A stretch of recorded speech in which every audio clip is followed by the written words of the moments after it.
Estamos aqui vivos. Então por que não aproveitar cada segundo? Quando pequeno eu ia à igreja, eu era a líder do grupo dos jovens, presidente, e eu tinha uma religião. Eu sempre tive fé. E em algum momento eu perdi a fé em Deus e Jesus. Mas eu ainda tinha fé naquilo que eu chamava de universo.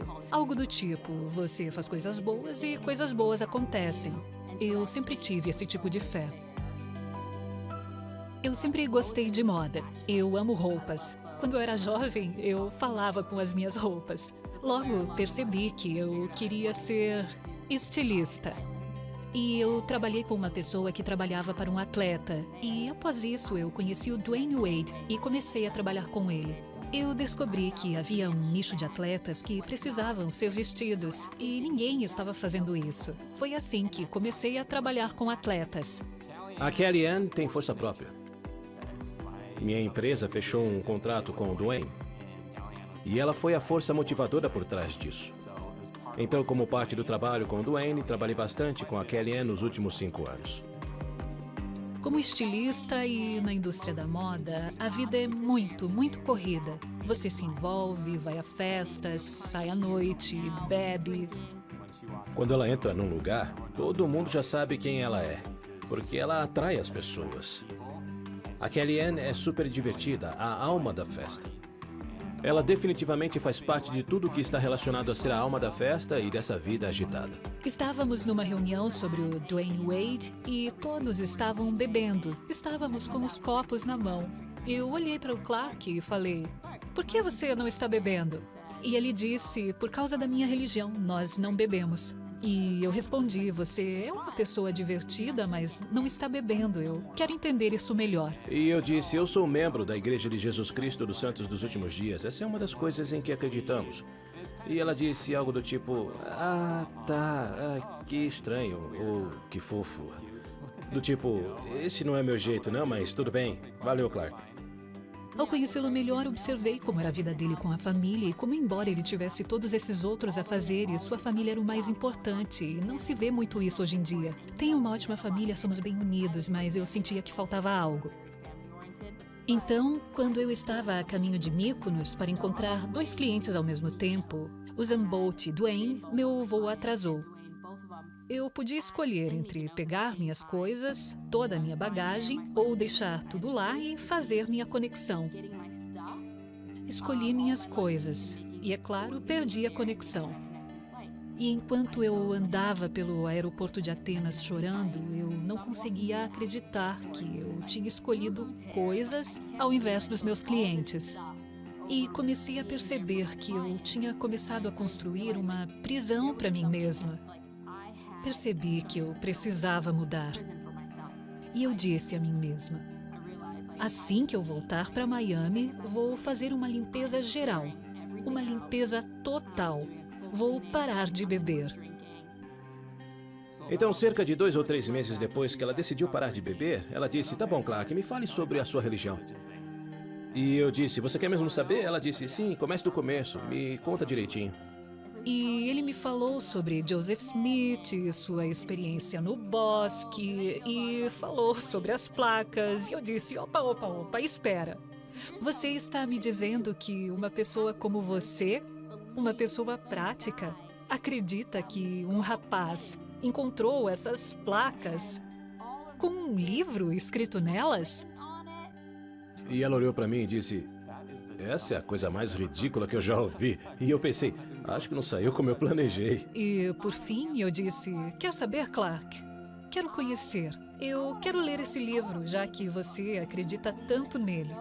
Eu estou aqui e estamos debatendo isso. Eu vou ler o livro e vou provar que você está errado. Porque é isso que eu gosto de fazer. Eu gosto de questionar tudo e provar que os outros estão errados. Eu falei, me dá o seu livro. Vou ler e vamos ver o que acontece no final. Então eu dei um livro de Mormon para ela. E 2 ou 3 semanas depois eu recebi uma mensagem assim, Clark, tenho perguntas sobre o livro de Mormon. E eu disse, que ótimo, você está fazendo o que prometeu, está lendo, parabéns. E então nós trocamos mensagens sobre as perguntas que ela tinha sobre o livro de Mormon. Só que, olha, vou dizer, nas 2 primeiras semanas, uau, foi bem difícil. Toda vez que o telefone vibrava com uma pergunta da Kelly, eu pensava, ai não. E eu mostrava para minha esposa e ela dizia, boa sorte. E eu comecei a ler, mas havia muitas escrituras ou passagens que pareciam muito racistas. Então falamos muito sobre isso. Toda a parte de trás do meu livro está cheia de anotações sobre referências do tipo: você sabe, a maldição da pele escura e sua pele tornou-se branca. E eu ficava discutindo com ele. Eu dizia: como pode haver uma religião que acredita em Deus se há tantas escrituras que parecem isolar um grupo inteiro de pessoas?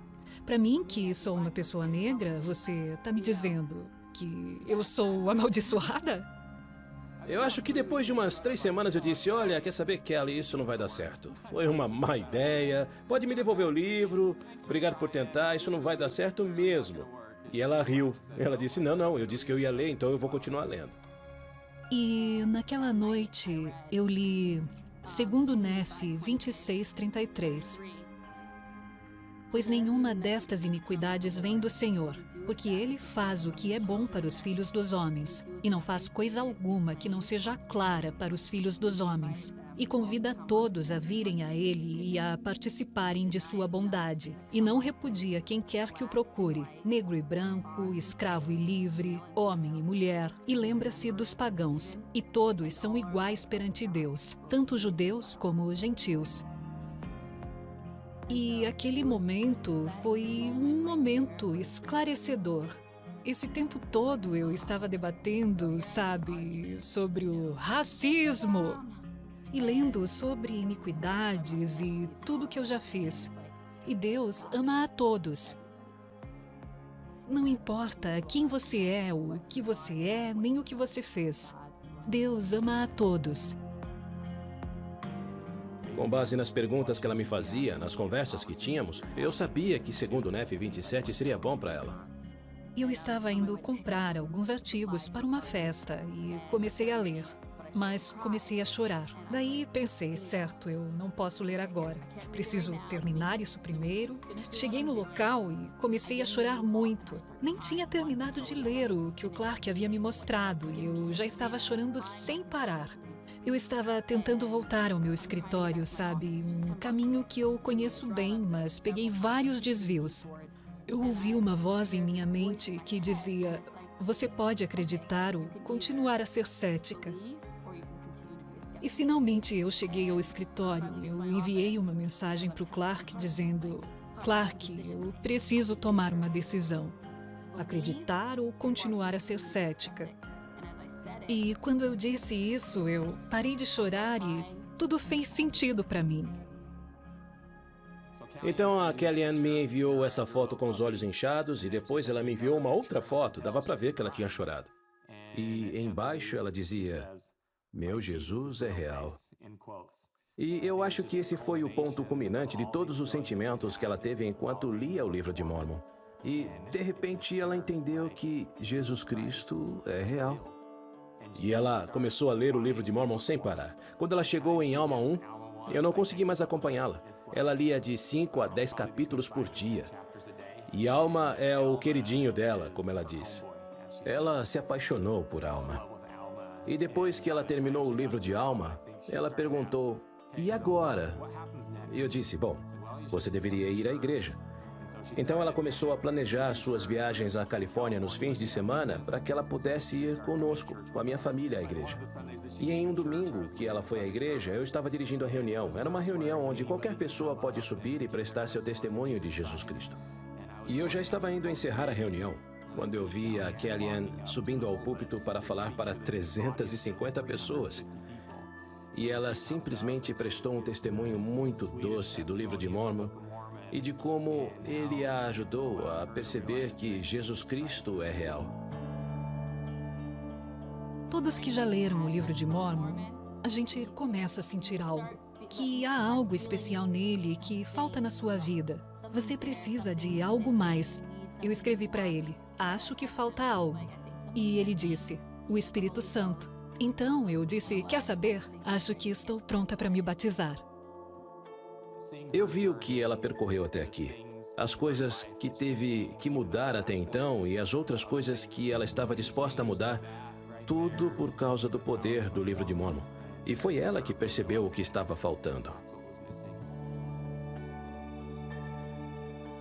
Pedi que todos viessem de branco. E eles vieram. Foi muito angelical.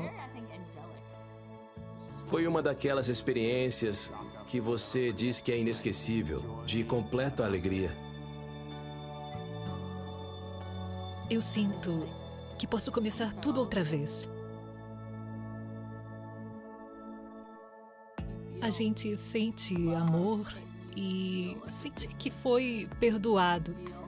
O sentimento é de felicidade e paz. Sua vida realmente se renova.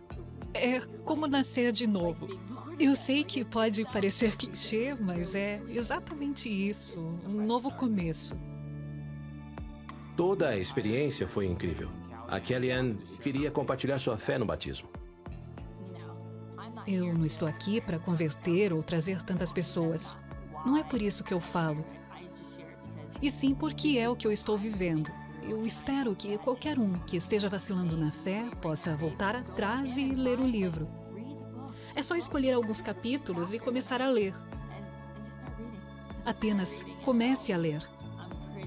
E eu tenho certeza que algo vai falar com você, que vai ajudar a reafirmar ou confirmar que é verdade. E Deus ama você e está ao seu lado.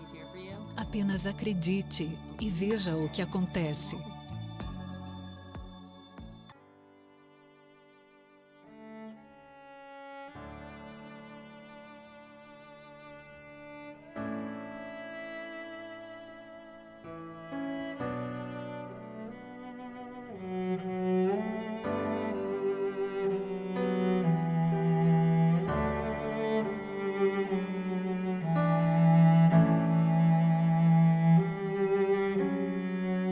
Spirit, lead me where my trust is without borders. Let me walk upon the waters wherever you would call me. Take me deeper than my feet could ever wander. My faith will be made stronger in the presence of my Savior. Spirit, lead me where my trust is without borders. Let me walk upon the waters wherever you would call me.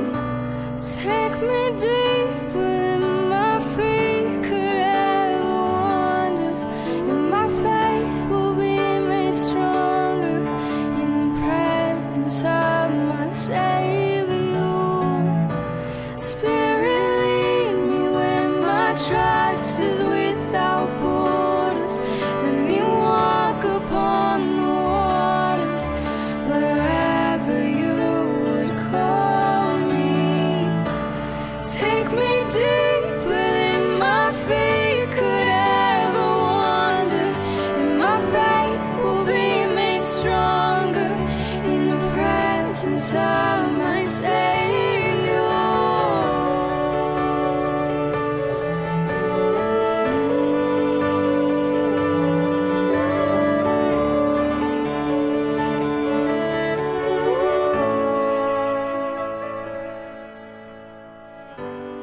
I will call upon your name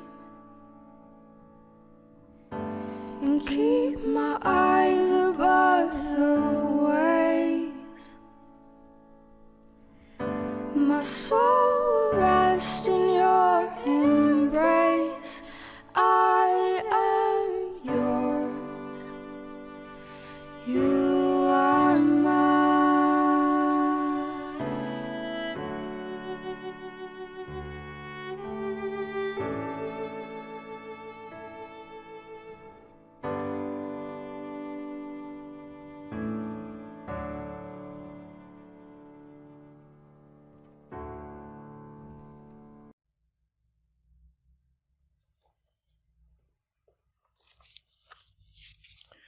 Irmãos e irmãs, sejam bem-vindos a esta sessão da conferência de sábado à noite da Estaca Recife Brasil Casa Amarela. Preside esta sessão o presidente Sérgio de Souza Silva, presidente da nossa estaca, que pediu a mim, Francisco Guilherme dos Santos, primeiro conselheiro na estaca, que a dirigisse. Nós reconhecemos a presença do presidente Rafael Patrício de Queiroz, segundo conselheiro na estaca.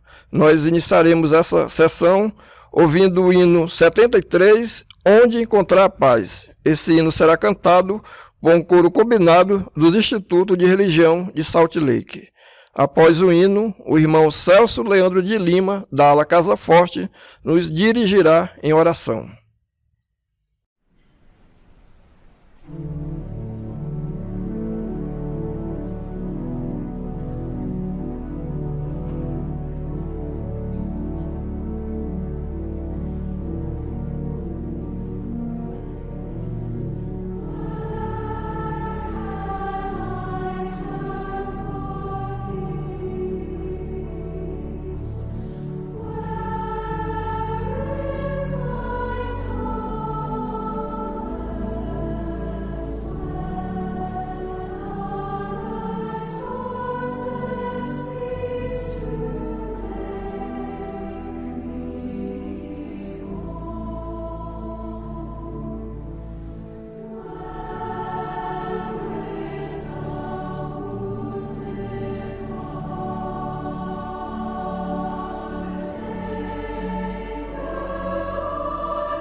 nosso querido e amado Pai Celestial, queremos te pedir, Senhor, que tu possa nos abençoar, como sempre tem nos abençoado, proteger nossa família, nossos parentes e amigos, que possamos levar esse teu evangelho para o mundo inteiro. Queremos te agradecer também, Pai, pelas bênçãos que têm acontecido em nossas vidas, pelos nossos filhos, as nossas conquistas, por tudo que tem feito, por cura de parentes com doenças, com enfermidades que tu tem curado. E é isso que te agradecemos. Deixa essa oração em nome do teu Filho amado, Jesus Cristo. Amém.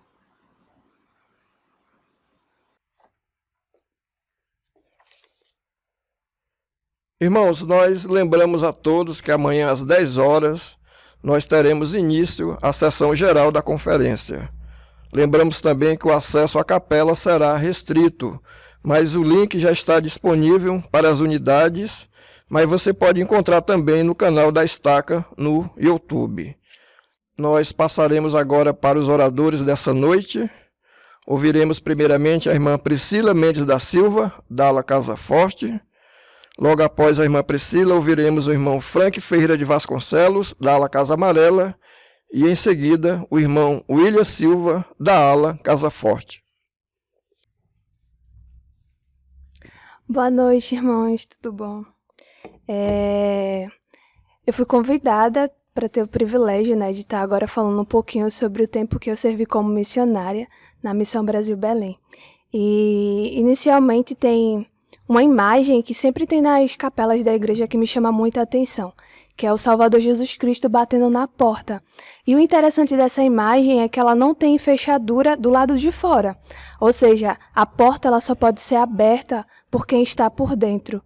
E as pessoas que estão dentro que poderá abrir a porta do seu coração para fazer com que Jesus Cristo entre e faça morada. É uma das imagens que sempre me chama muita atenção e me recorda também do tempo da minha missão e também do meu tempo como membro da igreja e do nosso chamado como discípulos de Cristo. O presidente Rousseau Nelson ele tem falado bastante sobre a importância de coligarmos Israel, sobre o quanto é importante termos noção do que é ser de fato de Israel. E não na última conferência, mas na conferência do ano passado, ele trouxe um outro significado ao nome Israel, que ele disse que significa fazer com que Deus prevaleça. E isso me tocou muito, porque eu comecei a observar e a olhar na minha vida todos os momentos que eu pude parar e refletir se eu estava permitindo que Deus prevalecesse ou não. E um desses momentos foi antes de ir para a missão, O Senhor ele tinha me revelado de diversas formas que Ele queria que eu fosse e servir em sua missão. Mas, como alguns sabem que tiveram proximidade comigo, foi um período muito difícil, porque eu sou a única membro da minha casa. Minha família tem uma base cristã, me ensinaram num lar cristão e tudo mais, me deram muito amor, muito carinho, mas por eles não terem as mesmas experiências, por eles não acreditarem nas mesmas coisas que eu, foi um pouco difícil para eles aceitarem que eu largasse tudo na minha vida naquele momento e servisse como uma missionária. Então foi um período que eu me vi entre fazer a vontade do Senhor, permitir que Ele prevalecesse na minha vida, ou fazer a minha vontade e o que parecia ser o mais fácil, como continuar o meu trabalho, que estava muito bom, continuar a faculdade, continuar fazendo todas as coisas e principalmente a vontade da minha família naquele momento. Então foi um período da minha vida o qual eu precisei realmente colocar em prova se eu iria fazer com que Deus pudesse prevalecer. E depois de muitos desafios, no final eu de fato escolhi servir uma missão e não me arrependo em momento algum de ter dedicado ao Senhor esse tempo como missionária. E quando eu cheguei na missão, aí sim que começaram os desafios, Aí sim que eu tive que diariamente colocar em prova se eu queria fazer com que Deus prevalecesse em minha vida, se eu iria escolher, em vez do desânimo, das tristezas, dos desafios da obra missionária, ter coragem, ter fé, ter alegria e esperança para continuar fazendo todos os dias a vontade do Senhor. E eu lembro que teve uma experiência que me marcou muito durante a minha missão, na qual eu estava indo com a minha companheira para alguns compromissos de manhã cedo. E a gente tinha marcado já alguns compromissos e uns planos alternativos também. E quando a gente estava passando por uma rua, era uma área que a gente conhecia já muito bem, a gente já tinha muito conhecimento de todas as ruas e a gente sabia andar muito bem por lá. E eu lembro que quando a gente chegou naquela parte, eu olhei para o lado e eu vi uma senhora. E eu senti muito forte um sentimento de que a gente deveria parar, falar com ela e compartilhar uma mensagem com aquela mulher. Mas de imediato, por a gente já estar um pouquinho atrasada para aquele compromisso que a gente tinha marcado, eu fiz, não, isso é coisa da minha cabeça, vou continuar andando e a gente, depois de outra forma, sei lá, talvez eu encontre essa mulher novamente, né? Mas continuei andando e a gente estava indo para o compromisso. Só que com o tempo quando o tempo passava, eu sentia muito forte que era isso que o Senhor queria que eu tivesse feito. E eu lembro que eu fiquei um pouco triste quando a gente estava andando. E eu fiz uma oração no meu pensamento mesmo. Eu disse, Senhor, me perdoe por não ter escutado a tua voz, por não ter ouvido o teu espírito. E se for da tua vontade, que eu tenha novamente uma oportunidade de encontrar com essa mulher e de poder compartilhar com ela essa mensagem que o Senhor tanto quer. E eu lembro que a gente foi para o compromisso que tínhamos marcado e ao chegar lá, a gente não encontrou a pessoa em casa. A gente meio que levou um furo. E eu lembro que naquela hora a gente começou a pensar em para onde a gente iria, quem seriam as pessoas que a gente poderia ir, sem ser aquela pessoa que a gente tinha marcado. E fomos a uma outra pessoa que tínhamos lá pela redondeza. E eu lembro que eu estava com a minha companheira, a gente estava conversando e tudo mais. E era uma rua, detalhe, né? Que eram ruas e um espaço que a gente conhecia muito bem ali. E eu lembro que do nada a gente parou e fez, minha nossa, a gente se perdeu. E eu olhei pra ela e fiz, como que a gente se perdeu se era normalmente um lugar que a gente conhecia muito? E a gente foi pedir uma informação pro senhorzinho que estava sentado e ele disse que a gente deveria dobrar uma rua que a gente sairia numa rua que a gente conhecia. E a gente fez isso, né? Quando a gente entrou naquela rua, a gente fez, nossa, tem que ter um eleito aqui do Senhor, tem alguém aqui que o Senhor quer que a gente fale, porque não é possível a gente ter se perdido assim, como que as duas não prestaram atenção e se perdeu. E eu lembro que a gente começou a andar na rua, olhando nas casas, e todo mundo fechando a porta, e a gente já começando a ficar um pouco desanimada. E foi o tempo que eu tinha parado para conversar com uns únicos casais que tinham dado a oportunidade pra gente falar com eles, e um tempinho à frente, quando a gente foi andando, minha companheira tinha parado para conversar com uma mulher, e quando ela parou para conversar com essa mulher, que eu fui seguir ela, que eu me deparei, foi a mesma pessoa que há um tempo atrás o Senhor tinha falado que a gente deveria compartilhar uma mensagem.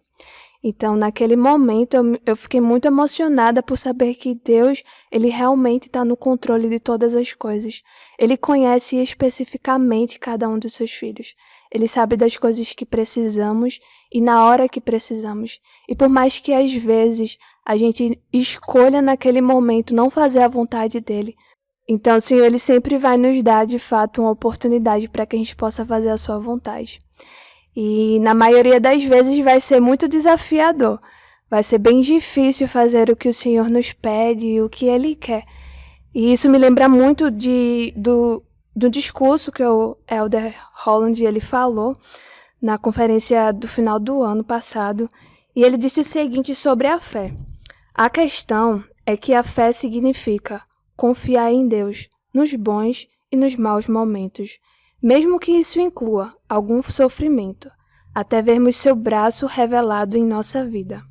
O cristianismo é reconfortante, mas com frequência não é confortável.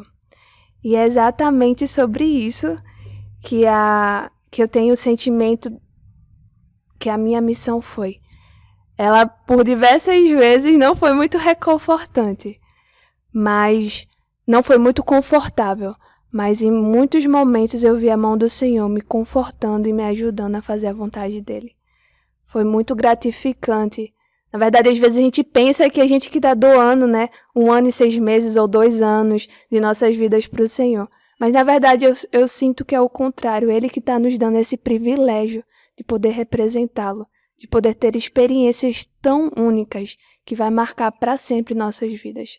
As pessoas que tive a oportunidade de ajudar, as pessoas que eu pude ver entrando nas águas do batismo, as famílias que tiveram suas vidas modificadas por causa do Evangelho de Jesus Cristo. Traz uma alegria inigualável. Traz tanta felicidade para nós sabermos que nossos irmãos estão novamente acertando o caminho de volta ao lar e que a gente pode contribuir nesse processo. Então, eu presto meu testemunho, que eu sei que entrar no caminho do discipulado é muito desafiador. Por muitas vezes a gente vai encontrar muitos desafios. Às vezes o Senhor vai nos pedir coisas que naquele momento a gente vai achar que a gente não tem força para encarar e para seguir. Mas se a gente tiver fé, se a gente confiar em Jesus Cristo e na ajuda que Ele pode dar e que Ele quer dar a todos os seus filhos, vamos conseguir fazer a vontade de Deus. E no final, vamos desfrutar da verdadeira felicidade. Eu sei que a obra missionária é a melhor obra que poderíamos ter nesses últimos tempos. Isso tanto para nós, que já fomos missionários, aqueles que ainda estão servindo no campo, quanto qualquer membro que não tem mais a oportunidade de servir como missionário, ou até mesmo aqueles que já serviram. Eu sei que se a gente se esforçar para continuar compartilhando essa luz de Cristo na vida de tantas outras pessoas, as bênçãos não só vão vir para eles, mas também para nós. Eu sei que Jesus Cristo vive. Eu sei que Ele é o nosso Senhor. Sei que Ele morreu por cada um de nós e demonstrou um infinito amor. Sei que tem muitas pessoas precisando saber dessas verdades, precisando lembrar que as famílias podem ser eternas um dia. Eu sei dessas coisas e compartilho com imensa alegria e gratidão por poder saber delas pessoalmente. E faço isso no nome sagrado, nosso Salvador Jesus Cristo. Amém.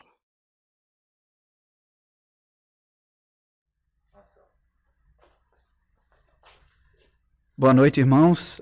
É um privilégio, né, nessa noite de sábado, poder compartilhar um pouco com vocês, né, o que foi me designado para falar. E eu estou muito feliz.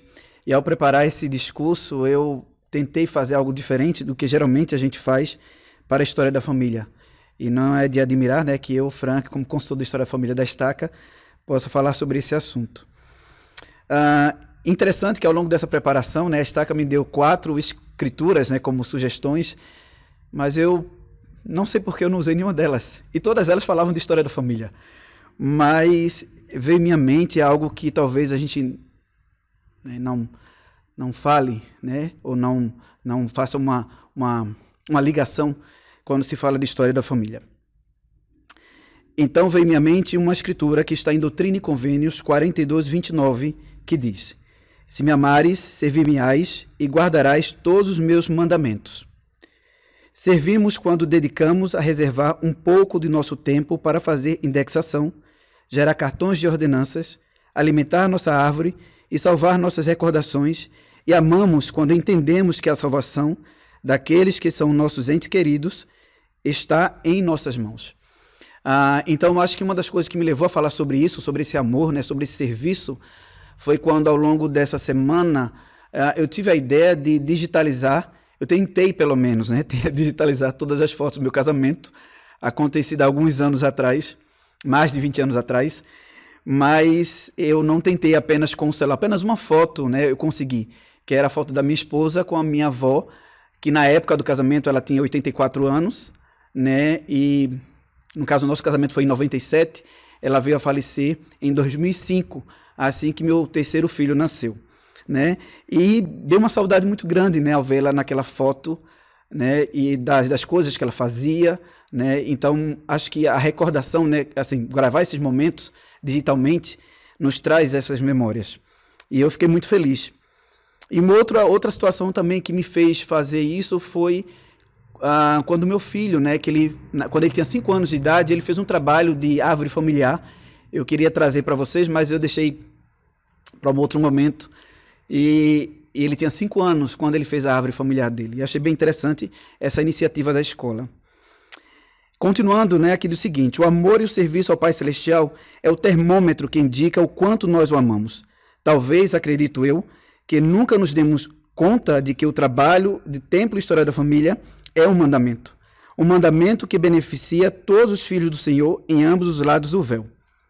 Sabemos que todo mandamento é acompanhado de bênçãos, e como a história da família não é diferente. E você já se perguntou, né, quais as bênçãos irá receber ao fazer o trabalho de Templo e História da Família? Eu consegui aqui alistar 9, né, de profetas, né, e apóstolos da igreja. O primeiro é do presidente Nelson. Ele diz o seguinte: tanto aqueles que estão além do véu e os que estão vivos são abençoados com esse poder. Ele possui influência aprimoradora sobre os que estão enganjados nele. O elder Neil L. Anderson disse: nos tornamos salvadores no Monte Sião. Seu conhecimento e sua fé no Salvador aumentarão e você receberá um testemunho mais seguro de que a vida continua além do véu. Então ele disse: eu sei que a vida continua além do véu. A outra citação, a outra bênção é do elder Berna, que diz o seguinte: ao exercerem fé, seu coração se voltará aos pais.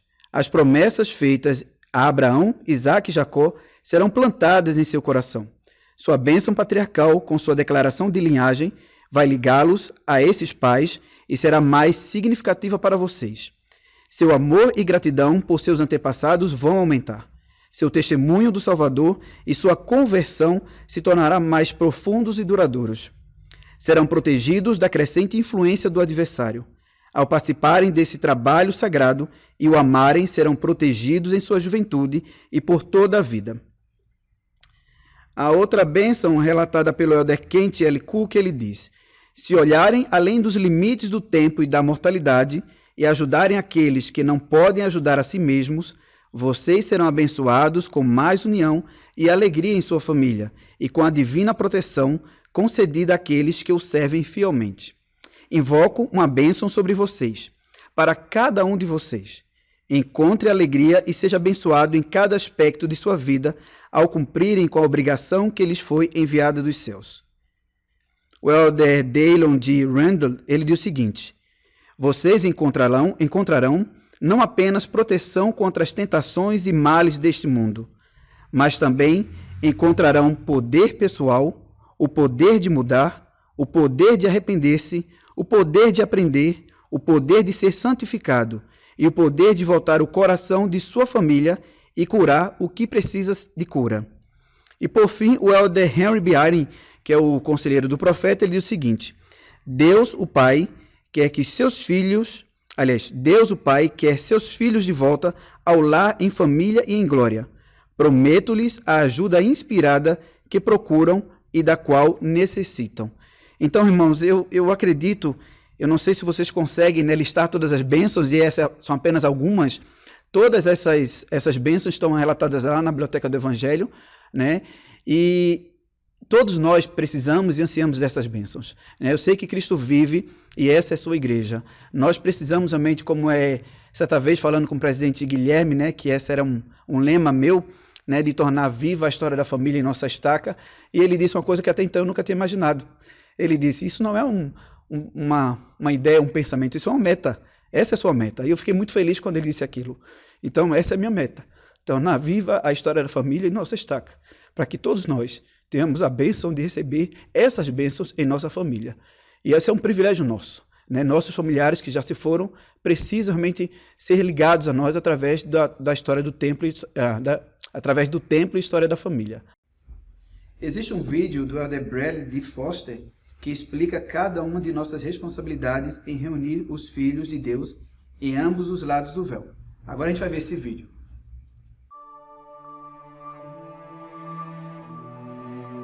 Quero contar-lhes uma história. É a sua história e a minha história, porque é a história de nosso Pai Celestial. Trata-se de seus filhos voltando para casa para estar com Ele. Famílias reunindo famílias. Curadas pela expiação de Jesus Cristo e seladas pelas ordenanças do templo. Como pai, e de uma maneira muito menor, também quero que meus filhos façam o mesmo. Quero tê-los em segurança em casa. Essa é uma foto de Cheryl e eu com nossos netos reunidos à nossa volta o mais próximo possível. Creio que é como se sentem em relação a seus familiares. Como membros da igreja, somos a semente de Abraão e, como tal, somos ceifeiros. Por meio de nós serão abençoadas todas as famílias da terra. É o que somos. Por isso estamos aqui. Será que conseguimos nos ver na história e ajudar outras pessoas a sentir que fazem parte dela? Assim que a colheita é feita, é preciso juntá-la de maneira segura e armazená-la em celeiros onde estará protegida. Da mesma maneira, nosso Pai Celestial não deseja que nenhum de nós seja deixado na tempestade. Como líderes e famílias da igreja, podemos ajudar o Pai a terminar sua história, ao ajudar as famílias a reunir seus familiares em segurança no templo. O trabalho do templo e da história da família e a obra missionária formam um só trabalho dos dois lados do véu. Ao continuarmos a reunir nossa família em segurança no templo, estamos ajudando o Pai Celestial a salvar sua família. E essas coisas, né, essas palavras, meu testemunho, né, com gratidão por pertencer a essa igreja verdadeira. Em nome de Jesus Cristo, amém.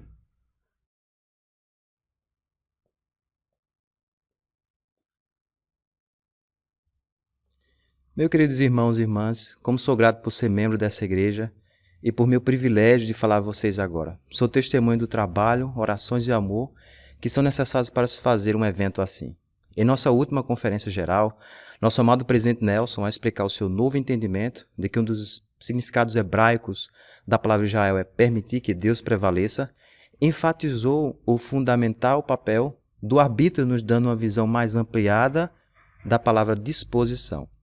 E me parece que a palavra disposição é uma constante nas Sagradas Escrituras, quase como nos conclamando a termos essa atitude perante os céus.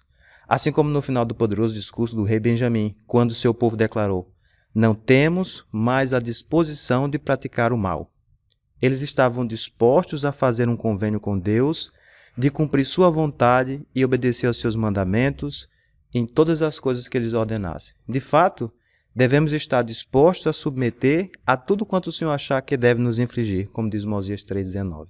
E talvez mais do que em qualquer outra ocasião, podemos fazer com que nossa vontade esteja em harmonia com a do Pai, quando edificamos nossa família sobre o alicerce do Evangelho de Jesus Cristo. Quando nosso maior desejo é permitir que Deus prevaleça, quando nosso maior desejo é ser parte de Israel, muitas decisões se tornam mais fáceis. Muitos problemas não serão mais um problema.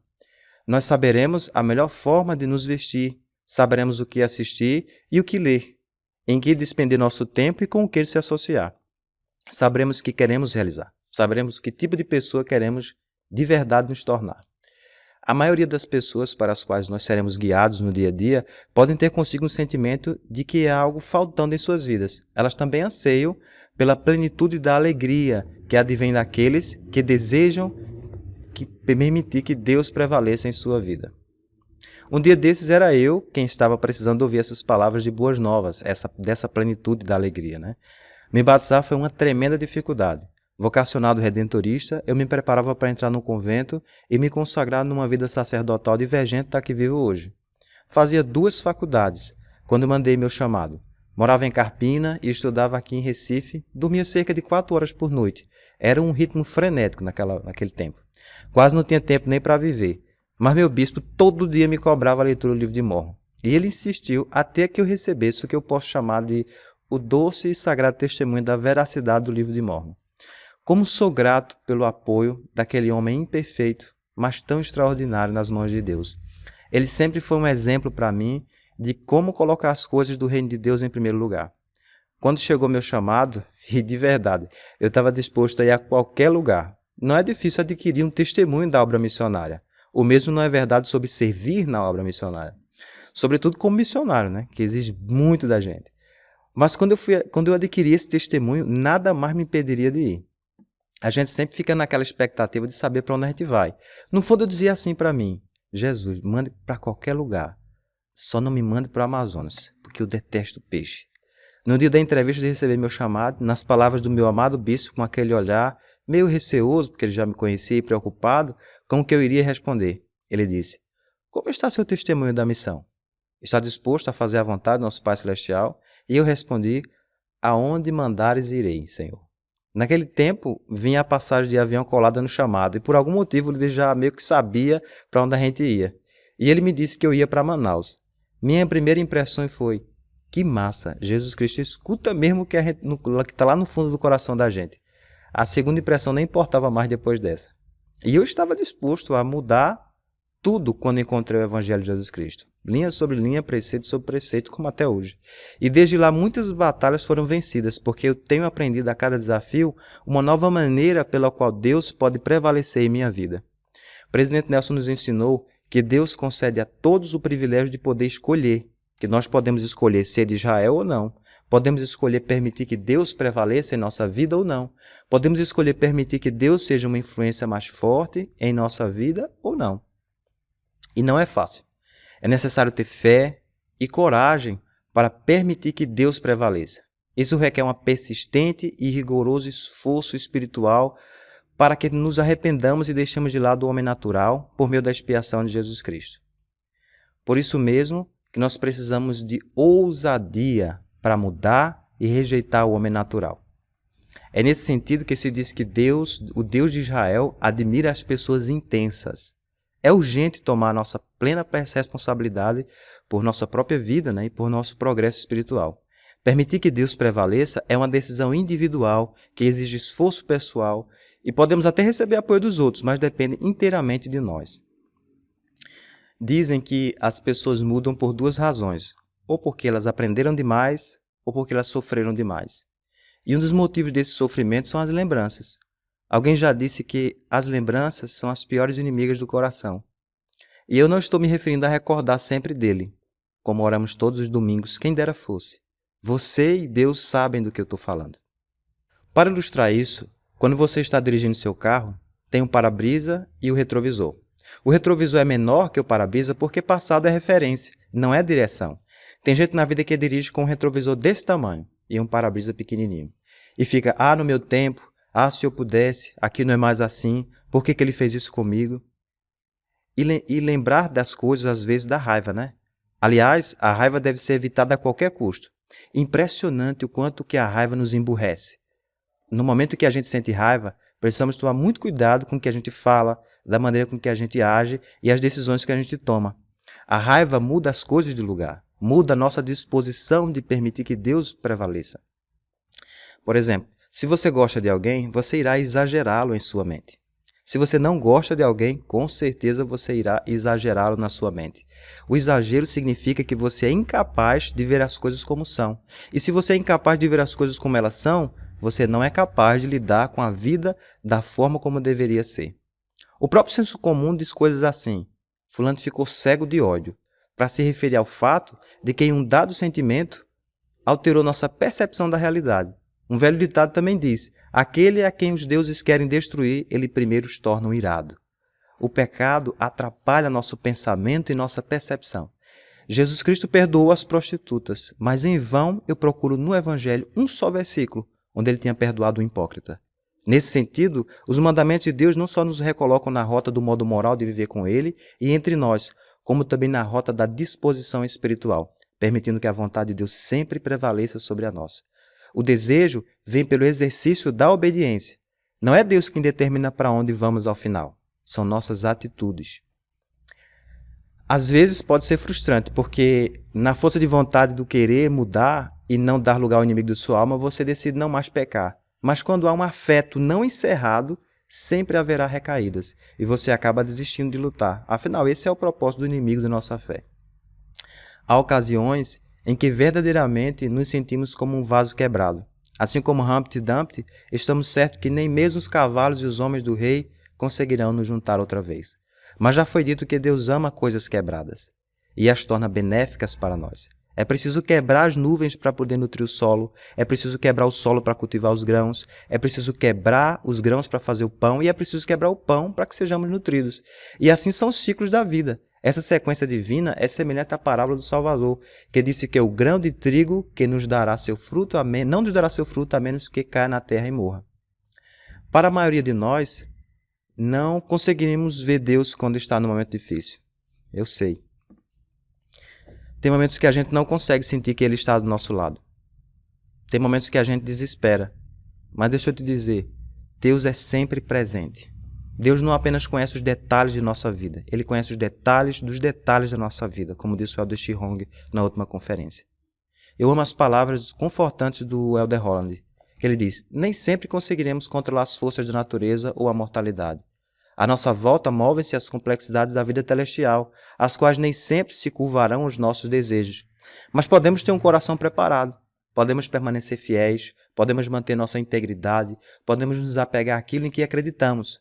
Independente do que aconteça, podemos decidir não ser dissuadidos da nossa fé ou movidos de nossa lealdade para com Deus e com os princípios da verdade. O lado ruim de ser uma pessoa forte é que ninguém tem lá muito cuidado com você. Afinal, todo mundo já sabe que você aguenta a pancada que for. O problema é que aguentar não é o mesmo que sentir. Você sente tudo. Só é bom em não se deixar abater. Ao longo da vida, iremos chorar inúmeras vezes. Mas as lágrimas não são permanentes. O desespero não durará para sempre. Na escuridão da noite, em meio a nossas angústias, talvez não vejamos uma saída ou uma libertação. Mas esse sentimento passa à medida que a noite também passa. Vai passar. As coisas vão melhorar quando a manhã chegar. Com o raiar de um novo dia, ou de um outro dia, e de mais um dia, e de mais um dia, a alegria certamente retornará. Talvez não seja tão rápido quanto gostaríamos, inicialmente, porque pode ser que o auxílio não seja tão evidente quanto gostaríamos, mas ele virá. Não importa o quanto dure o choro de uma noite, sempre haverá alegria pela manhã, se esperarmos em Deus e se permitirmos que Deus prevaleça em nossas vidas. É bem provável que Deus ame um coração quebrantado acima de todas as outras coisas. Sendo assim, quando chegar o nosso dia do sacrifício, talvez acompanhado de muita dor, que confiemos e acreditamos em Deus. Irmãos, não importa o quanto as coisas possam estar ruins no mundo ou que tenhamos que enfrentar em nossa vida pessoal, podemos ter confiança absoluta de um futuro alegre e abençoado. Não porque as promessas parecem boas, mas porque estão garantidas a nós pelo relacionamento de convênio com Deus. Quando permitimos que Deus prevaleça em nossas vidas, nós temos a garantia do estado de alegria sem fim. O Elder Holden nos prometeu ainda, ele diz: saiba que Deus aceitará sua oferta e que, por meio do grande milagre da expiação de Jesus Cristo, Ele lhes dará um coração curado e são. Essa é a grande verdade ensinada pela ressurreição. Cristo, o grande médico, nos recompensará no tempo e na eternidade, pela graça e pela bondade de Deus. Todos os vasos quebrados serão plenamente restaurados. E você não precisa esperar que essas bênçãos venham apenas na eternidade. Quando permitimos que Deus prevaleça em nossas vidas, podemos ser abençoados aqui e agora. E quando Ele te abençoar e te fizer brilhar, os cães vão latir. Não dê atenção a eles e continue brilhando. Tem gente que não vai gostar das tuas bênçãos, não vai gostar da restauração do teu casamento, que não vai gostar dos milagres materiais e espirituais que você vai receber. E não se espante se essa turma que não vai gostar seja aquela que deveria estar torcendo por você. As palavras do presidente Nelson: vocês estão dispostos a permitir que Deus seja a maior influência em sua vida? Vão permitir que sua voz tenha prioridade acima de todas as outras? Mantenhamos o foco. Recorramos sempre aos convênios. Supliquemos a Deus por proteção e seremos abundantemente abençoados e privados de nossos inimigos. O foco na vida eterna está inteiramente ligado à coligação de Israel. Quando permitimos que Deus prevaleça em nossas vidas, nós aprendemos a colocar nossos olhos e ouvidos no foco da eternidade. E como Deus se sente sobre aqueles que permitem que Deus prevaleça? Lá em 1 Nef 17:40, nos dá um perfeito vislumbre de como ele se sente. O Senhor ama os que o tomam por seu Deus. Eis que amou nossos pais e fez convênios com eles. Sim, com Abraão, Isaque e Jacó, e lembre-se dos convênios que faz. O Senhor está disposto a fazer muito por nós. Ele prometeu que lutaria nossas batalhas, e as batalhas dos nossos filhos, e a dos filhos dos nossos filhos até a 3ª e 4ª geração. Outra escritura perfeita com relação a essas promessas é pelo Nef 21, de 15 ao 16, onde ele lembra mais ou menos assim: não te esquecerei, ó casa de Israel, eis que te tenho gravada nas palmas de minhas mãos. E eu fico maravilhado com o poder desse pensamento, de que o Salvador nos tem gravado na palma de suas mãos. Ele sempre nos vê e se lembra de nós. E me pergunto, o que eu posso fazer para agradecê-lo? Eu sei que quando permito que Ele prevaleça em minha vida, permito que Ele seja gravado em meu coração e em minha mente. E isso me ajuda a lembrar-me dele durante cada momento do dia. Nas palavras do presidente Nelson, vocês vão permitir que suas palavras, seus mandamentos e seus convênios influenciem o que vocês fazem todos os dias? Meus amados irmãos e irmãs, ao escolhermos permitir que Deus prevaleça em nossa vida, veremos por nós mesmos que Deus é um Deus de milagres. Como povo, somos seus filhos do convênio e seremos chamados por seu nome. Preste o testemunho disso no sagrado nome de Jesus Cristo. Amém.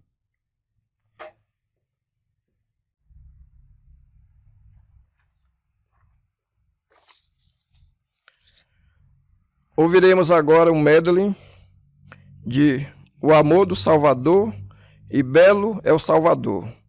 Esse hino será cantado por um coral de moças das estacas de American Fork, Estados Unidos. Em seguida, ouviremos os nossos últimos oradores dessa sessão da conferência. A irmã Rosângela Dantas de Vasconcelos, da ala Casa Amarela, o irmão José Cláudio Furtado Campos, da ala Casa Amarela, e o presidente Rafael Patrício de Queiroz, segundo conselheiro na presidência da Estaca.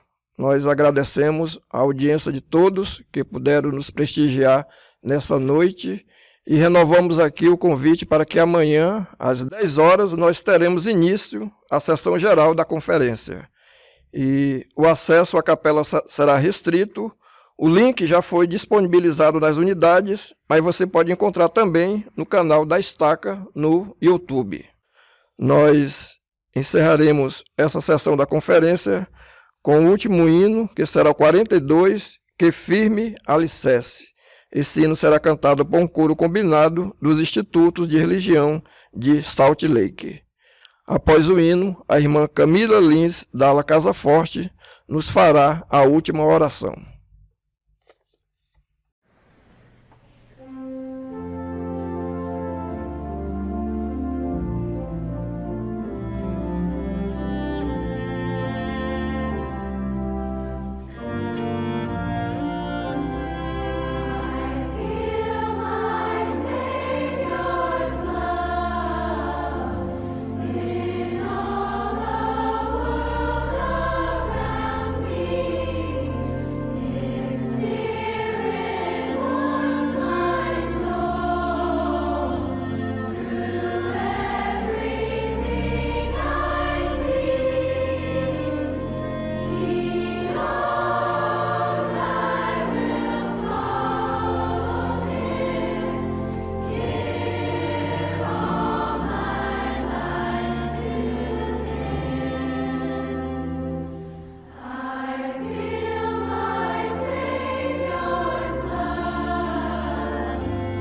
Boa noite. Queria agradecer a oportunidade de poder estar aqui com vocês. O Senhor Jesus Cristo nos deixou vários exemplos de serviço. No Novo Testamento, em Mateus 25, o Salvador usou uma parábola para ensinar-nos a importância do serviço. Nessa parábola, ele retorna à terra em sua glória e separa o justo dos iníquos. Ao juntar ao justo, ele disse: Vinde, bendito de meu Pai, possui por herança o reino que nos está preparado desde a fundação do mundo. Porque tive fome, deste-me de comer, tive sede, deste-me de beber. Era estrangeiro e hospedaste-me. Estive na prisão e foste ver-me. Os justos, surpresos com essa declaração, perguntaram: Senhor, quando te vimos com fome e te demos de comer, ou com sede e te demos de beber? E quando te vimos estrangeiro e te hospedaste, ou nu e deste de vestirmos? E quando te vimos enfermos ou na prisão e fomos ver-te? Então o Senhor respondeu: Quando fizeste a mim, Então o Senhor respondeu: Quando fizeste a um destes meus pequenos irmãos, a mim o fizeste. Essa parábola é muito interessante, é uma das parábolas que eu mais gosto. E através dela eu posso ver na igreja muitas pessoas que ajudam uns aos outros, fazem esse serviço. E uma dessas pessoas que eu tenho em mente é uma irmãzinha, chamada Irmã Terezinha. Acredito que cada um de vocês conhece. A Irmã Terezinha é uma senhora idosa de 80 anos. Eu tive a oportunidade de trabalhar com ela na Sociedade Socorro. E um dia eu senti que alguém estava precisando de mim, né? No caso, de uma palavra do Senhor. O Senhor nos usou como instrumento aqui na Terra. E no caso, eu cheguei na casa da Irmã Terezinha, ela estava, acredito eu, estava costurando, fazendo os afazeres de casa. Eu já fui pronta, achava que ela não poderia ir, né? Nessa época não tinha celular e ela não tinha telefone. E ao chegar lá, essa irmã, com grande carinho, ela disse: Rosângela, eu estava pensando em você agora. Eu vou sim. E nós fomos na casa dessa irmã, que eu estava pensando. E ao chegarmos lá, ela não estava precisando de comida, não estava precisando de vestuário, não estava precisando de algo assim, material. Mas sim, ela estava precisando de uma palavra, né, de conforto. E ela disse que a gente foi a resposta nas orações dela. Estava pedindo para que alguém pudesse aparecer lá. Era uma senhora de, acredito que quase chegando aos 90, e ela agradeceu muito. E ela disse: as minhas orações foram respondidas. E a outra irmãzinha, a irmã Alzeni, que eu tenho um carinho imenso por ela. A irmã Alzeni é uma senhora também, uma senhora um pouco adoentada nesse exato momento, mas ela não deixa de forma nenhuma de ajudar, principalmente na obra missionária. Ela ama fazer o serviço missionário, né? O exemplo disso tem a família da irmã Francisca. Ela ajudou muito a eles escutarem, receber o evangelho em sua vida. E também a irmã Alzeni, ela ama de paixão mesmo ajudar os missionários que estão saindo ao campo. Ela não, mesmo doente, de meia em meia hora, ela cansa, vai, faz uma camisa, faz uma calça, né? Mas não se cansa de fazer isso. E ela fica brava quando a gente diz: mãe, os filhos dela: mãe, a senhora está doente. Mas ela diz que não cansa de fazer o serviço do Senhor. Eu tenho essas duas e podíamos falar em mais pessoas, mas o tempo que a gente tem é bem pequeno. O Salvador convida-nos em seu serviço aos outros. Suas oportunidades de fazê-lo não têm limite. A cada dia possamos procurar maneira de alegrar corações, de dizer palavras amáveis, de executar trabalhos por outros que não podem fazê-lo por si mesmo e de compartilhar o Evangelho. Sejamos receptivos ao sussurro do Espírito, levando o serviço a servir. Você perceberá que a verdadeira chave da felicidade é trabalhar pela felicidade dos outros. Gente, eu tenho experiência sobre isso. Quando a gente faz pequenos atos, seja ele qual for, e vimos nos olhos daquelas pessoas que a gente fez algo que eles não poderiam fazer, a gente se sente feliz, muito feliz mesmo. Às vezes é uma coisa tão pequena, mas para as pessoas que estão precisando não é. Às vezes é uma ligação, né, uma mensagem, algo que eles não podem fazer nesse exato momento, ou senão algo que ele queira escutar, né? E a gente tem uma oportunidade imensa no momento, né? Temos um celular, podemos falar, e temos outras coisas mais, né? Que nós possamos relembrar, fazer esse serviço que o Senhor requer que nós possamos fazer, ser instrumento nas suas mãos, tá bom? E eu presto meu testemunho de que eu sei que eu vivo esse evangelho, que esse evangelho de Jesus Cristo é um evangelho de serviço.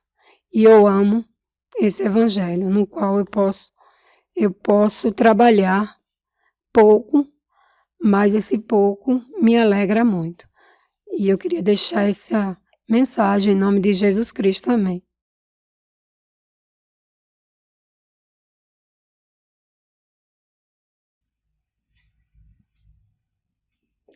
Na família, a proclamação ao mundo ensina que o marido e a mulher são parceiros iguais em suas responsabilidades familiares. Gostaria de usar as palavras de nosso amado profeta, presidente Russell M. Nelson, proferidas nas últimas conferências gerais, tanto na de outubro do ano passado, na sessão geral das mulheres, como na conferência de abril passado, agora o mês passado, quando ele falou para os homens na sessão do sacerdócio, né? Isso para ajudar a fortalecer nossa compreensão do que representa para o nosso Pai Celestial agirmos como parceiros iguais no desempenho de nossas responsabilidades em nossa família, em nosso lar, para permitir que Deus prevaleça em nossa vida. Quando ouvimos e seguimos os profetas de Deus, sempre seremos abençoados. Lá em Crônicas, segundo Crônicas 20, versículo 20, nós aprendemos: crê no Senhor vosso Deus e estareis seguros. Crede nos seus profetas e prosperareis. Gostaria de iniciar usando as palavras do presidente Nelson para falar para as irmãs. Irmãs, agora gostaria de falar para vocês, né? E o presidente Nelson inicia dessa maneira: irmãs, todas vocês têm sido grandes heroínas e maravilham com sua força e fé. Vocês têm mostrado em circunstâncias difíceis que prosseguem bravamente. Eu lhes asseguro que o Senhor as ama e vê o grandioso trabalho que vocês estão realizando hoje. Muito obrigado, irmãs. Vocês personificam a esperança que o presidente Gordon B. Hinckley tinha em vocês quando apresentou a família Proclamação ao Mundo. Há 25 anos atrás, na reunião geral da Sociedade de Socorro, no mês de setembro de 1995. É significativo, né, que ele tenha escolhido apresentar essa importante proclamação exatamente para as irmãs da igreja, né? Foi o primeiro grupo que recebeu essa proclamação. E ao fazê-lo, o presidente Hinckley destacou a influência insubstituível das mulheres no plano do Senhor. E ele iniciou, o presidente Nelson, no seu discurso para as mulheres, ele iniciou com algumas perguntas. A primeira pergunta que ele disse para vocês foi: bem, eu adoraria saber o que vocês aprenderam este ano. Aproximaram-se do Senhor ou sente que estão mais distantes dele? Como os acontecimentos atuais fizeram vocês sentirem a respeito do futuro? Como vocês estão lidando com esses desafios nesses dias atuais? O Senhor nos disse nos diz como fazer isso por meio de uma afirmação simples, mas surpreendente. Se estiverdes preparados, não temereis. Que promessa, né? Ela pode literalmente mudar o modo como nós vemos o futuro. Recentemente, o presidente Nelson falou, ouvi uma mulher de forte testemunho admitir que a pandemia havia ajudado a perceber que ela não estava tão preparada quanto ela achava que estava. E quando ele perguntou a ela se estava referindo ao seu armazenamento de alimento, ao seu testemunho, ela sorriu e disse, sim. O presidente Nelson explicou, se a preparação é a chave para abraçarmos esta dispensação e nosso futuro com fé, como podemos nos preparar melhor? Por décadas, os profetas do Senhor têm exortado a armazenar alimentos, água e reservas financeiras para tempos de necessidades. Essa pandemia tem reforçado a sabedoria, desse conselho. E o presidente Nelson disse, eu as exorto a agir de modo a estarem materialmente preparadas, mas estou ainda mais preocupado com sua preparação espiritual e emocional. A esse respeito, podemos aprender muito com o capitão Moroni. Como comandante dos exércitos nefitas, ele enfrentou forças opositoras que eram fortes, maiores e mais cruéis. Então Moroni preparou seu povo de 3 maneiras essenciais. Primeiro, ele os ajudou a criar áreas onde poderiam estar a salvo, que ele chamou de lugares de defesa. Segundo, ele preparou o espírito do povo para ser fiel ao Senhor, seu Deus. E terceiro, ele nunca parou de preparar seu povo, física ou espiritualmente. Vamos considerar esses 3 princípios para vocês agora, irmãs, que também se aplicam aos irmãos. Primeiro, ele ajudou a criar áreas onde poderia estar a salvo, que ele chamou de lugares de defesa. De modo semelhante, com as turbulências se enfurecendo ao nosso redor, precisamos criar lugares onde nós estaremos seguros, tanto física quanto espiritualmente. Quando o seu lar se tornar um santuário pessoal de fé, onde o Espírito resida, seu lar se tornará a primeira linha de defesa. Do mesmo modo, as estacas de Sião são um refúgio contra a tempestade, porque são lideradas por homens que portam as chaves do sacerdócio e exercem a autoridade do sacerdócio. Ao continuarem a seguir o conselho daqueles a quem o Senhor autorizou a guiá-las, vocês sentirão mais segurança. O templo, a casa do Senhor, que está aqui na nossa estaca, é um lugar de defesa como nenhum outro. Lá vocês são investidas com o poder do sacerdócio por meio dos convênios sagrados do sacerdócio que fazem lá. No templo, sua família é selada para a eternidade. Mesmo este ano em que o acesso aos nossos templos foi grandemente limitado, sua investidura tem dado a você acesso constante ao poder de Deus quando vocês honram seus convênios que fizeram com Ele. Dito de forma simples, um lugar de defesa é qualquer lugar onde vocês podem sentir a presença do Espírito Santo e serem guiadas por Ele. Quanto à companhia do Espírito Santo, vocês podem ensinar a verdade, ponderar questões sinceras sobre o Evangelho num ambiente de revelação. E o presidente Nelson fez esse convite. Eu as convido, queridas irmãs, a criarem um lar que seja um lugar de defesa. E renovo o meu convite para que aumentem sua compreensão do poder do sacerdócio e dos convênios e das bênçãos do templo. Ter lugares de defesa aos quais pode se recolher vai ajudá-las a abraçar o futuro com fé. No princípio número 2, vocês devem preparar seu espírito para ser fiel a Deus. O Senhor nos ensinou a aumentar nossa fé, procurando conhecimento pelo estudo e também pela fé. Fortalecemos nossa fé em Jesus Cristo ao nos esforçarmos para guardar seus mandamentos e recordá-los sempre. Nossa fé aumenta cada vez que exercemos fé nele. É isso que significa aprender pela fé. Há poucas coisas que edificam a fé mais do que a imersão regular no livro de Mórmon.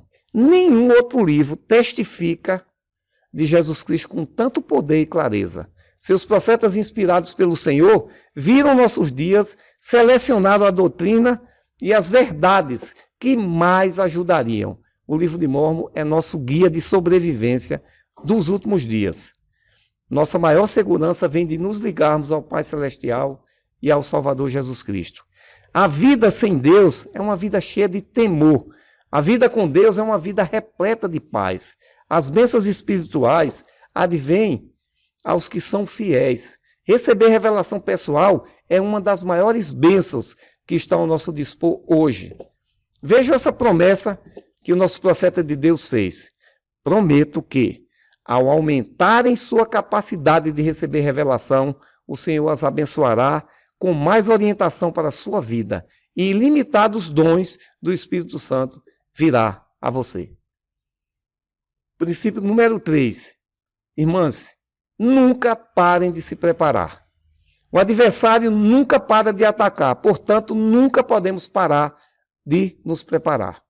Quanto mais autossuficientes formos, material, emocional e espiritual, mais preparados estaremos para frustrar os ataques incansáveis de Satanás. Minhas queridas irmãs, não vamos apenas suportar este período, vamos abraçar o futuro com fé. Tempos tumultuosos são oportunidades de florescermos espiritualmente. São uma época na qual nossa influência pode ser muito mais incisiva do que em tempos de calmaria. O presidente Nelson encerra com essas promessas. Prometo que ao criarem lugares de defesa, prepararem seu espírito para ser fiel a Deus e nunca pararem de se preparar, Deus vai abençoá-las. Ele vai nos livrar, sim, de tal modo que nos encherá a alma de paz e nos concederá grande fé e fará com que tenhamos esperança nele para a nossa libertação. Ao se prepararem para abraçar o futuro com fé, essas promessas serão suas. Essas são as palavras do presidente Nelson, né? E eu testifico delas, porque ele é um profeta de Deus. E agora, irmãos, eu gostaria de falar para vocês com as mesmas palavras que o presidente Russell M. Nelson falou recentemente, há alguns dias atrás. Ele disse: meus queridos irmãos, muitas coisas aconteceram nos últimos dias, nos dois últimos anos. Alguns de vocês perderam entes queridos, outros perderam o emprego, que era seu meio de sustento, e outros tiveram até sua saúde deteriorada. Houve ainda outras pessoas que perderam o sentimento de paz ou a esperança no futuro. Meu coração se compadece com cada um de vocês que sofreu essas outras perdas, essas e outras perdas. Oro constantemente para que o Senhor os console. Ao continuar a permitir que Deus prevaleça em sua vida, saibam que Ele está tão otimista com seu futuro quanto sempre esteve. Em meio às perdas que sofremos, há também algumas coisas que encontramos. Algumas pessoas encontraram uma fé profunda em nosso Pai Celestial e em seu Filho Jesus Cristo. Muitas encontraram uma nova perspectiva de vida, até mesmo uma perspectiva eterna.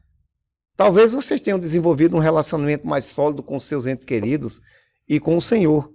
Espero que tenham desenvolvido maior capacidade de ouvir o Senhor, de receber revelação pessoal.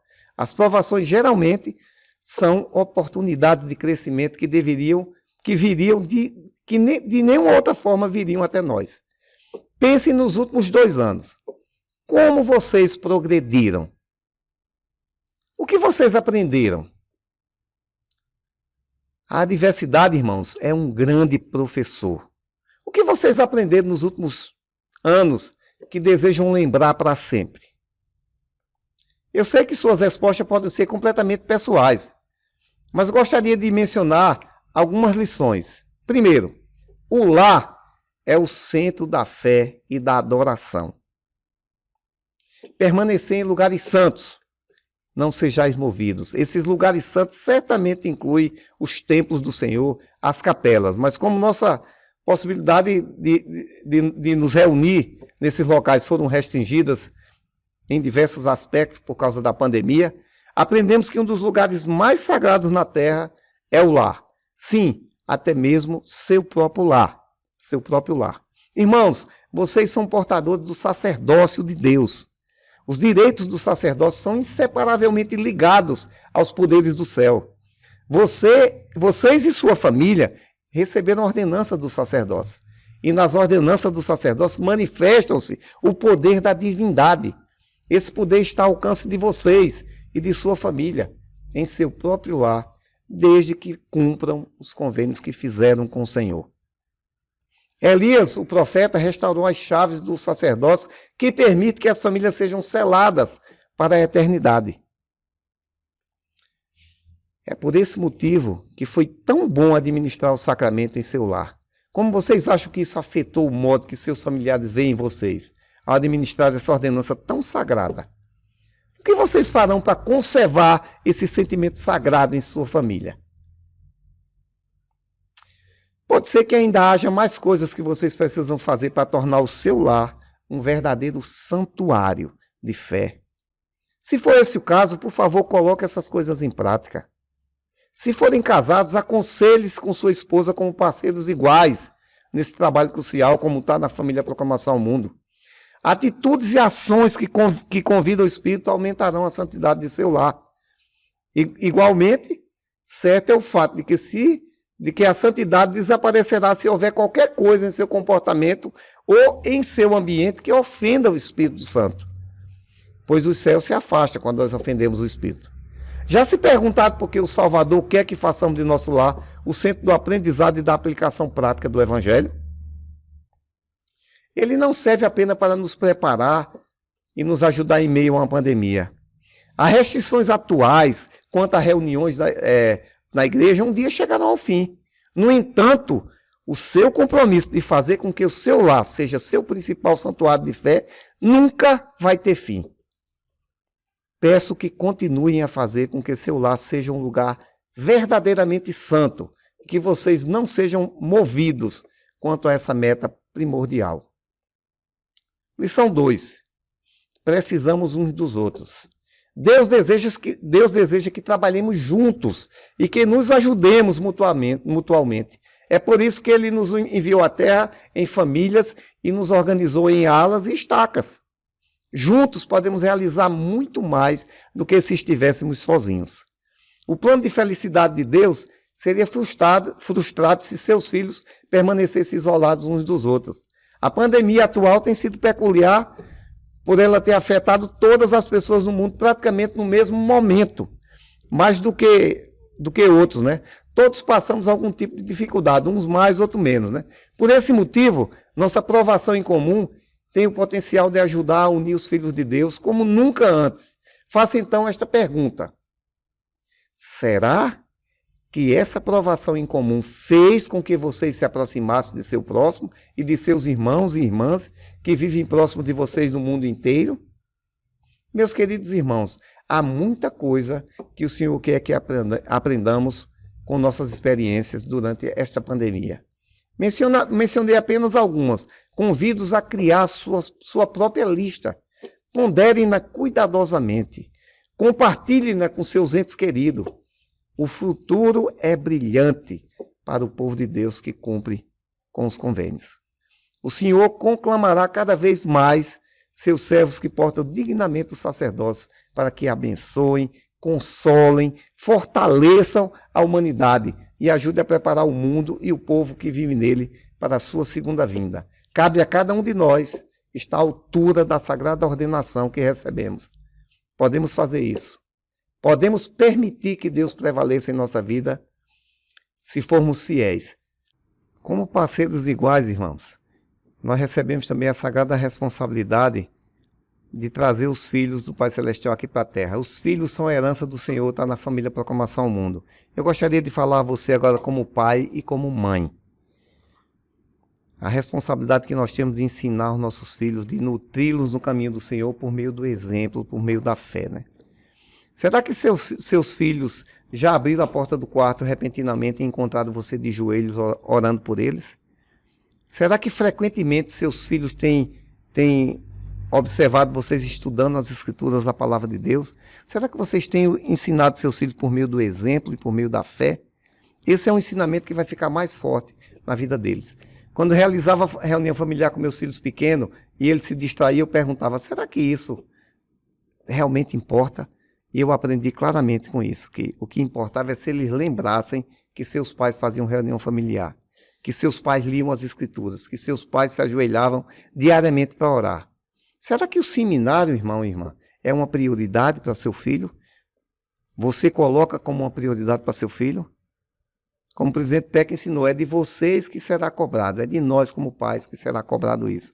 Será que você está preparando o seu filho para receber o sacerdócio em cada etapa do sacerdócio arônico, diácono, mestre e sacerdote, e para ser ordenado um elder no sacerdócio Melquisedeque? Você está preparando seu filho para ser um missionário, um representante do Salvador Jesus Cristo aqui na terra?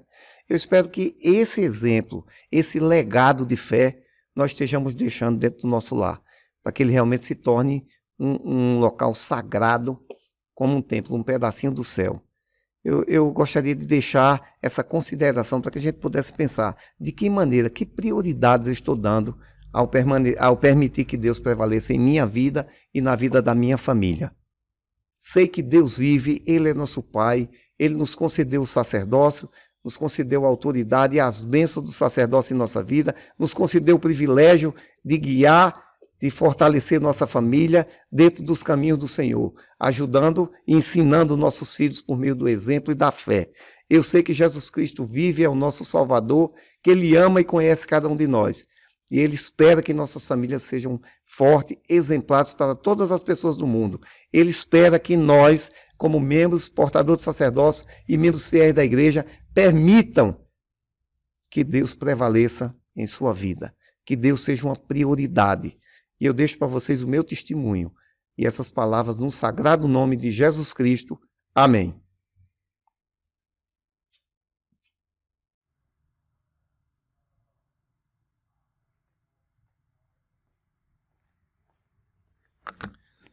Boa noite, queridos irmãos. Para mim é um prazer, um privilégio nessa noite, uma noite tão especial, nesse sábado. Oro para que o Senhor ele possa abençoar todos nós aqui, que Ele possa guiar as minhas palavras, que o Espírito esteja conosco. Há um tempo atrás, eu conversando com um amigo de escola, e esse meu amigo, ele relatou uma experiência que ele teve, né? Ele disse que certa vez ele foi trabalhar, né? Ele é um policial militar, e se despediu da esposa, do filho, e foi trabalhar. Só que quando chegou lá no batalhão, ele tem uma missão a cumprir muito perigosa, né? Então, nessa missão que ele foi cumprir, ocorreu, né, trocas de tiro e ele se sentiu numa situação totalmente perigosa. E durante esse processo, né, nessa operação, ele foi atingido, alvejado no braço e no abdômen. O que aconteceu que socorreram ele e o que salvou a vida dele foi justamente o colete à prova de bala que ele estava usando. E é muito interessante que ele, relatando para mim, ele disse que ele nunca pensou, nunca passou na cabeça dele que aquele colete, naquele dia, naquele momento, iria salvar a vida dele. Então, irmãos, os coletes à prova de balas, eles são feitos de aramida, né? São fibras sintéticas. Essa fibra, elas são organizadas como polímero de altas resistências, para justamente segurar o impacto, né, do projétil da bala. Então, naquele momento ali, quando ele foi alvejado, né, essas fibras conseguiram resistir a esse ataque. E por que eu estou falando justamente sobre essa experiência? Constantemente, nós aqui na mortalidade, nós estamos expostos a diversos ataques também. Nós estamos expostos aos ataques de Lúcifer. E nessa época, nesses dias, nós estamos sendo bombardeados por ele. Lúcifer ele se rebelou contra o Senhor na pré-existência. Ele foi aquele ser rebelde. Então Lúcifer ele está usando todas as estratégias para que ele possa acabar com nossas famílias. E é muito interessante que nesses ataques, Lúcifer ele é muito estrategista. Ele usa os melhores recursos, ele estuda 24 horas para tentar frustrar a obra do Senhor. A sua missão é trazer justamente tristeza e miséria na vida das pessoas. O livro de Mórmon fala que o propósito de Lúcifer aqui na Terra é tornar os homens tão miseráveis quanto ele próprio. Então, o Senhor, em contrapartida, o Senhor quer que a gente possa ter uma vida eterna, uma vida abundante. Então, Lúcifer, ele declarou aí um ataque a todas as famílias. E hoje eu gostaria de compartilhar 3 batalhas que Lúcifer ele trava contra os santos. A primeira batalha que ele utiliza é a batalha pessoal. Lúcifer ele vai tentar justamente atacar os portadores do sacerdócio, principalmente aqueles portadores do sacerdócio que são pais de família, que são os cabeças do seu lar. Por quê? Lúcifer acredita que pegando os portadores do sacerdócio, ele consegue destruir toda a família. Então, quais são as estratégias que Lúcifer vai utilizar nessa batalha pessoal contra os portadores do sacerdócio? Vai fazer com que muitos portadores do sacerdócio se envolvam com pornografia, muitos portadores do sacerdócio vão ter medo, receio, vão dar desculpa para fazer o trabalho do Senhor. E nesse processo, eles entram em uma frequência justamente de enfraquecimento espiritual. Então, Lúcifer ele vai trabalhar para derrubar o pai dentro do contexto familiar. Quando ele perceber que ele não conseguiu atingir o pai, ele vai tentar atingir a mãe. Nesse processo, a irmã ela vai ser bombardeada também. E por N processos que Lúcifer vai utilizar. Então, ele sabe que desarticulando os pais, ele vai ter sucesso no seu propósito. Mas quando ele não consegue atingir os pais, que são os cabeças do lar, ele vai para a segunda batalha. E a segunda batalha, ela se torna uma batalha extremamente familiar. Porque ele vai atacar justamente os filhos, porque ele sabe que os pais, eles amam os seus filhos e eles fariam qualquer coisa por eles. Então Lúcifer, ele vai travar uma batalha de influência sem fim contra os jovens da igreja. E o que é que Lúcifer vai fazer? Ele vai usar coisas sutis. Ele vai usar o próprio celular dos jovens, ele vai utilizar a mídia como uma ferramenta para manipular e influenciar esses jovens. E é interessante que nesses últimos dias, o que os jovens eles estão recebendo de informação bombástica de todos os lados. Então, Lúcifer ele sabe exatamente o que vai dar prazer e vai ser interessante para esses jovens. E muitos jovens têm entrado aí em um mundo sem fim, no meio da pornografia, no meio de vícios, drogas, bebidas. E Lúcifer sabe que se ele conseguir desarticular o jovem, ele vai mexer com toda a família. Então, nesse processo da batalha, Lúcifer também ele vai travar a terceira batalha, que é a batalha local. Quando ele atinge as famílias, automaticamente ele vai atacar justamente os irmãos na igreja. E muitos irmãos, sem perceber, começam a dar lugar e espaço para ele. E a terceira batalha é a batalha local, que justamente acontece quando um membro da igreja ele diz: eu não vou para a igreja porque eu não gosto do bispo. Eu não vou para a igreja porque aquele irmão ele dá uma aula muito ruim. Eu não vou para a igreja porque fulano não olhou para mim, não deu um oi, não deu um bom dia. E nesse processo, dentro da igreja, as pessoas elas começam a entrar em uma frequência de dar brecha ao inimigo. E nesse processo todo, eu me recordo de um discurso de Elder Bednar, que Elder Bednar falou que quando ele era presidente de estaca, ele ia visitar os membros. E nessas visitas, muitos membros diziam que eles não iriam voltar mais para a igreja enquanto o bispo estivesse lá, enquanto aquele irmão estivesse lá. Então, naquele mesmo contexto, Elder Bednar parou e questionava esses irmãos, dizendo: irmão, deixa eu ver se eu entendi. Porque alguém, teoricamente, falou alguma coisa para você, você não vai receber as bênçãos do sacramento, as bênçãos do evangelho? E naquele momento as pessoas paravam e começavam a refletir. E Elder Bednar falou: irmãos, se ofender é uma escolha. Ou seja, é impossível alguém ofender outro, mas é uma questão de escolha. E Elder Bednar, quando ele falou sobre essa mensagem em uma conferência, a gente pode aprender a questão da maturidade espiritual. Porque quando nós nos permitimos nos ofender, quando nós permitimos com que as coisas mundanas comecem a entrar em nossa vida, nós estamos dando brecha para Lúcifer e toda a sua legião, as suas hostes.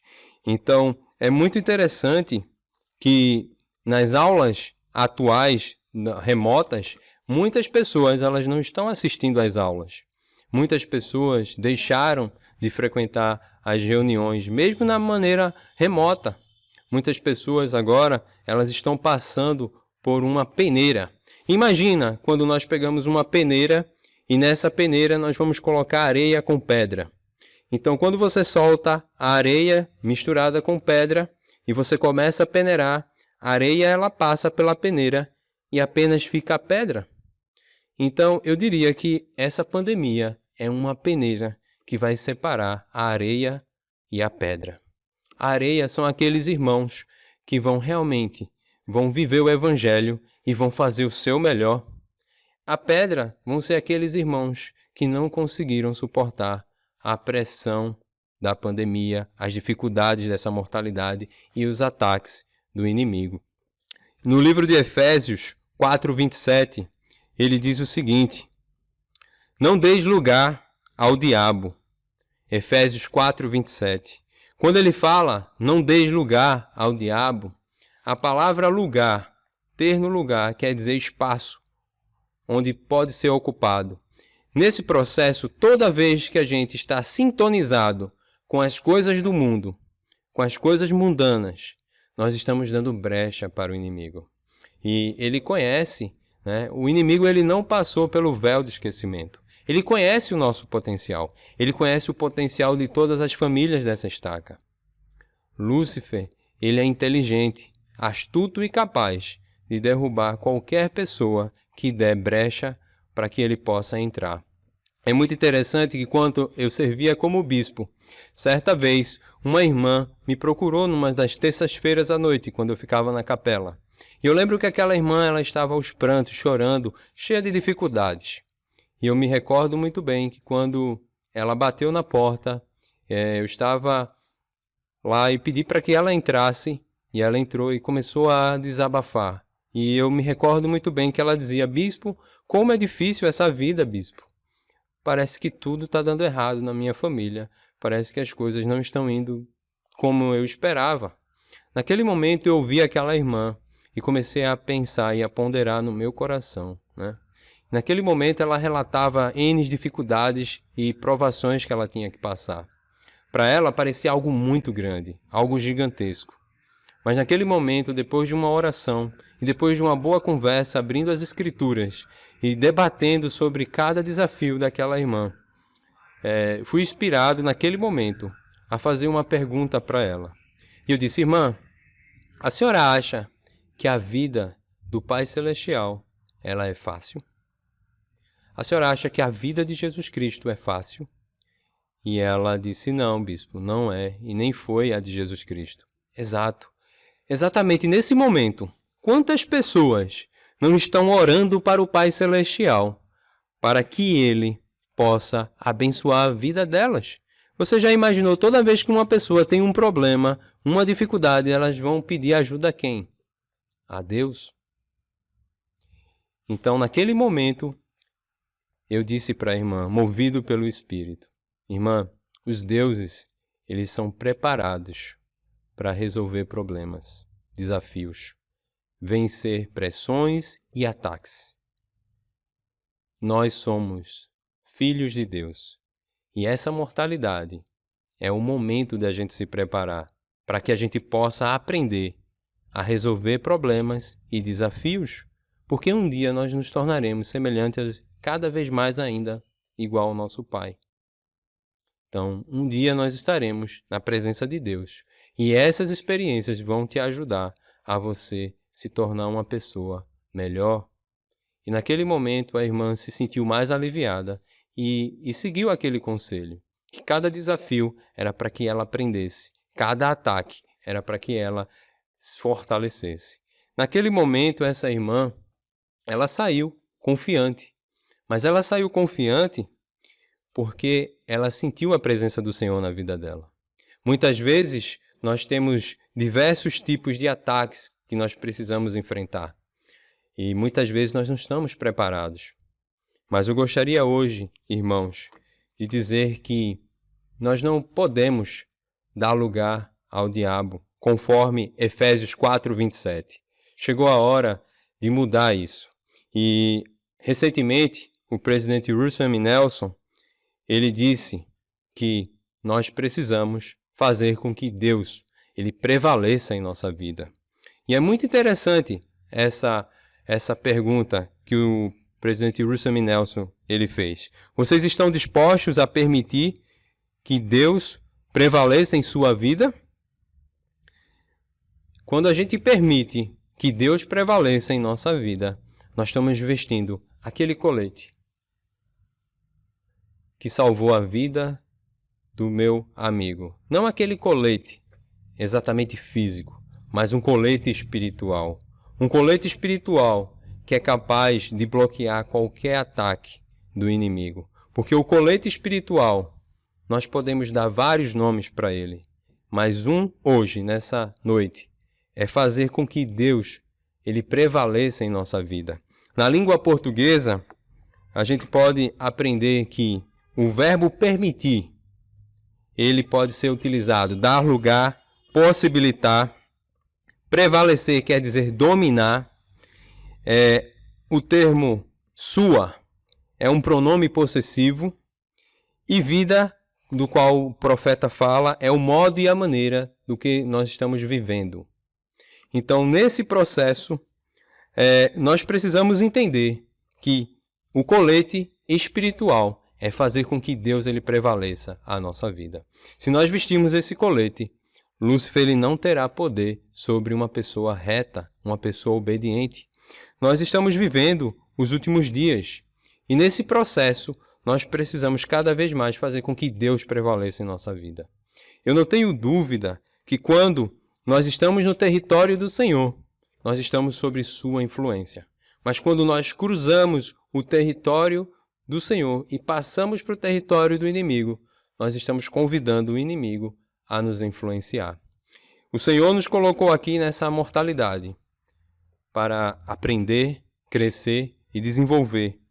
O Senhor nos colocou aqui para que a gente pudesse evoluir. É muito comum, às vezes, algumas pessoas elas perguntam, poxa, agora as coisas vão ser diferentes, né? Talvez a presidência da Estaca ela vai dar uma mensagem, ou o meu bispo vai dar uma mensagem, as coisas vão acontecer e etc. Irmãos, a mudança ela é pessoal. As mudanças ocorrem dentro do nosso lar. A nossa família, o nosso lar, é um laboratório de aprendizado e conhecimento. É dentro do laboratório do nosso lar que nós vamos proporcionar grandes experiências. É do nosso lar que vai sair jovens, líderes. A igreja não é o prédio físico. A igreja somos nós. Vocês querem saber como é que vai ser a Estaca Recife Brasil Casa Amarela? É muito simples. O que é que nós estamos fazendo dentro do nosso lar? É muito simples. Como é que vai a ala tal? É muito simples. Individualmente, é só cada um de nós pensarmos o que é que eu estou fazendo individualmente, como pessoa, como família, para edificar o reino do Senhor nessa parte dessa vinha. Às vezes a gente espera muito, né? De um bispo, do bispado, dos presidentes de quórum, da presidência da Estaca. Mas, irmãos, o Evangelho, ele é para ser vivido dentro do nosso lar. Uma família que vive o Evangelho, ela está vestindo o colete espiritual. É aquele mesmo colete que vai salvar contra as artimanhas do inimigo.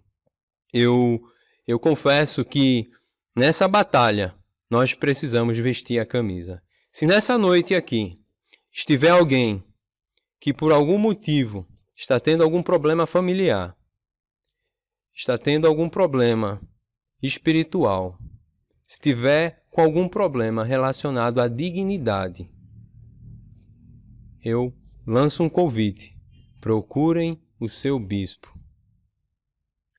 Esses homens, eles são grandes atalaias que vão guiar vocês nas unidades, para que vocês possam vestir esse colete e vocês possam estar protegidos contra as artimanhas de Satanás. Lembrem-se, irmãos, Satanás ele não vence quando nós pecamos. Ele vence quando nós não nos arrependemos. E tem uma frase que ele usa, né? A estratégia de Lúcifer é dividir para conquistar.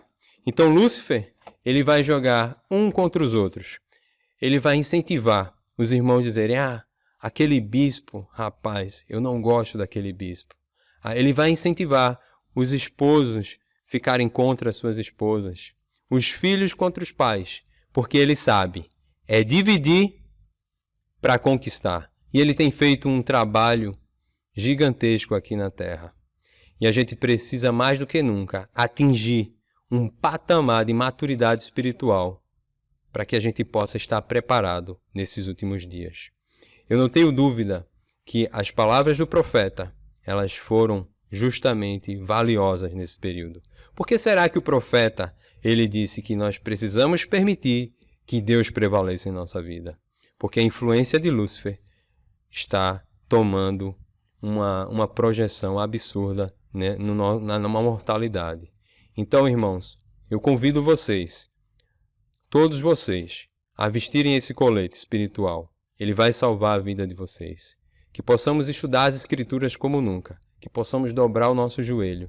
Que possamos orar, jejuar. Que possamos frequentar as aulas. Que possamos fazer o nosso máximo para que a gente possa ser edificados pelo Senhor. Eu oro para que Deus ele nos abençoe e que possamos ter a força do Senhor contra os ataques. 3 ataques de Lúcifer: pessoal, o familiar e o local. Que a gente ore para que Deus nos abençoe e que a gente possa estar à altura desses desafios para que a gente possa perseverar até o fim. Eu deixo essas palavras e testifico que eu sei que Deus ele vive, Jesus é o Salvador e essa é a igreja do nosso grande mestre, o Salvador Jesus Cristo. Em nome de Jesus Cristo. Amém.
Querido e amado Pai Celestial, quero primeiramente te agradecer por tudo que nós escutamos hoje nessa conferência, Pai.